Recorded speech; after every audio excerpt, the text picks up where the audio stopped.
ሰላም ጤና ይስጥልን ውድ የዩቲዩብ ቻናል ቤተሰቦቻችን፣ በዛሬው ቪዲዮ የምናየው የኮምፒውተራችን የኪቦርድ አጠቃላይ ክፍል ነው። ቪዲዮውን እስከ መጨረሻው ተከታተሉት።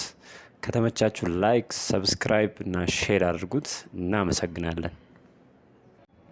እሺ፣ የመጀመሪያው ስኬፕ ኪ ነው። ኤኤስ ኪ ካንስል ለማድረግ ወይም ደግሞ ፕሮግራሙን ለመዝጋት ኮምፒውተራችን ላይ የከፈትናቸውን ነገሮች ወይም ፕሮሰስ እያደረገ ያለ ነገር ካለ እሱን አቋርጠን ለማውጣት ይጠቅመናል። ሚዲያ ፕሌየር ላይ ለምሳሌ ፉል ስክሪን አድርገን የከፈትናቸው ካሉ እነሱን ደግሞ እንደዚሁ ኤግዚት አድርገን ለማውጣት ይጠቅመናል ማለት ነው። ለምሳሌ ጌም የተጫወትን ከሆነ ፖዝ ለማድረግ ወይም ደግሞ ሊስት ያደርገናል፣ ኮማንዶችን ያመጣልናል። እነዛን ኤግዚት አድርገን ለማውጣት ምን መጠቀም እንችላለን? እስኬፕ ኪ ማለት ነው። ቀጣዩ ምንድነው? ፋንክሽን ኪ ነው። ፋንክሽን ኪ ላይ ስትመጡ ብዙ አይነት ተግባራትን ለማከናወን ለምሳሌ አንድ አፕሊኬሽን ሶፍትዌር ስንጠቀም ሶፍትዌሩ እንዴት መጠቀም እንዳለብን ጋይድ የሚያደርገን ማለት ነው። የመጀመሪያው የኪቦርድ ሾርትከት ኤፍ1 ነው፣ በፋንክሽን ኪ ማለት ነው።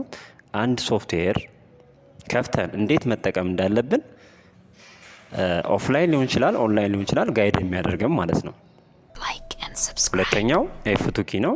ኤፍ2 ደግሞ ስም ለመለወጥ ከፈለግን መጀመሪያ የምንፈልገውን ፋይል ሰሌክት ማድረግ ይጠበቅብናል። ከዛ ኤፍ2 ፕረስ ስናደርግ ስሙን ለመለወጥ አማራጭ ያመጣልናል። እሱን ታይፕ አድርገን ስሙን መለወጥ እንችላለን። ሶስተኛው ኤፍ3 ነው። ኤፍ3 ደግሞ ሰርች ለማድረግ ፋይንድ ለማድረግ ኢንተርኔት ላይ ናቪጌት ያደረግንባቸውን ሰርች ኢንጂኖች ጠቀምናቸውን ፋይንድ አድርገን በሱ ሰርች አድርገን የምንፈልገውን ነገር ማግኘት እንድንችል ያደርገናል። ቀጣዩ ኤፍ4 ነው። ኤፍ4 ደግሞ የከፈትነውን ፕሮግራም ለመዝጋት ይጠቅመናል። ለምሳሌ አልት ፕላስ ኤፍ4 ፕሬስ ብናደረግ ዊንዶውሱን ሸዳውን ለማድረግ ኦፕሽን ያመጣል ማለት ነው። ቀጣዩ ኤፍ5 ነው። ኤፍ5 ላይ ስመጡ ደግሞ ምንድነው ጥቅሙ? የመጀመሪያ ተግባሩ ሪፍሬሽ ለማድረግ እንደገና ደግሞ ኢንተርኔት ናቪጌት የምታደርጉ ከሆነ ሪዶል ለማድረግ ለምሳሌ የተጠቀማችሁ ኢንተርኔት የተጠቀማችሁ ከሆነ ስሎ የሆነባችሁ ካስቸገራችሁ እንደ አዲስ ሪዶል ስታደርጉት ሊከፍትላችሁ ይችላል ማለት ነው። ሌላ ኤፍ6 ነው። ኢንተርኔት ላይ ናቪጌት በምናደርግበት ጊዜ የትኛው ታብ ላይ ይጠቀምን እንደሆነ ፎከስ አድርገን ለማየት ይጠቅመናል ማለት ነው። ሌላው ኤፍ7 ነው። ኤፍ7 ደግሞ ተግባሩ ስፔሊንግ ኤንድ ግራመር ኤረሮችን ለመልቀም ይጠቅመናል። ለምሳሌ የማይክሮሶፍት ወርድ ላይ ሆን ይችላል፣ ኤክሴል ላይ ሆን ይችላል። ግራመር ወይም የስፔሊንግ ኤረሮች ካሉ እነሱን ኤረሮችን ፊክስ ለማድረግ ይጠቅመናል። ቀጣዩ ኤፍ8 ነው። ኤፍ8 ተግባር ደግሞ አድቫንስድ የሆኑ ቡት ኦፕሽኖችን ለምሳሌ ሴቭ ሞድ ላይ ገብታችሁ ኮምፒውተራችሁ ለምሳሌ ኦፕሬት ሲስተም አልከፍትም ቢላችሁ ሴቭ ሞድ ላይ ገብታችሁ ኤፍ8 ተጭናችሁ መግባት ትችላላችሁ።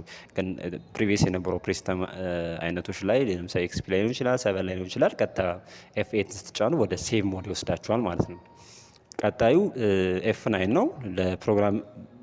ፕሮግራመሮች የሚጠቀሙበት ነው። ፋይል ኮምፓይል ለማድረግ እንደገና ደግሞ ጀስት ሶፍትዌሩን ከፍተው ሪፍሬሽ ለማድረግ የሚጠቀሙበት ማለት ነው። ሌላው ኤፍ10 ነው። ዋና ተግባሩ ሜኑ ባሮችን አክሰስ ለማድረግ ይጠቅመናል። ለምሳሌ ወርድ ከፍተን ኤፍ10 ብንጫን እዛ ላይ ያሉትን የኪቦርድ ሾርትከቶችን ኢቭን ያሳየናል ማለት ነው።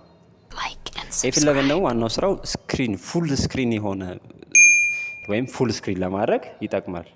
ኤፍ12 ደግሞ ዋና ጥቅሙ ምንድነው? ዴቨሎፐር ቱል ላይ ለመግባት ዌብ ብራውዘር ላይ ዴቨሎፐር ቱል ላይ ገብተን ለማየት ወይም ደግሞ ፋይል ሴቭ ለማድረግ ይጠቅመናል ማለት ነው።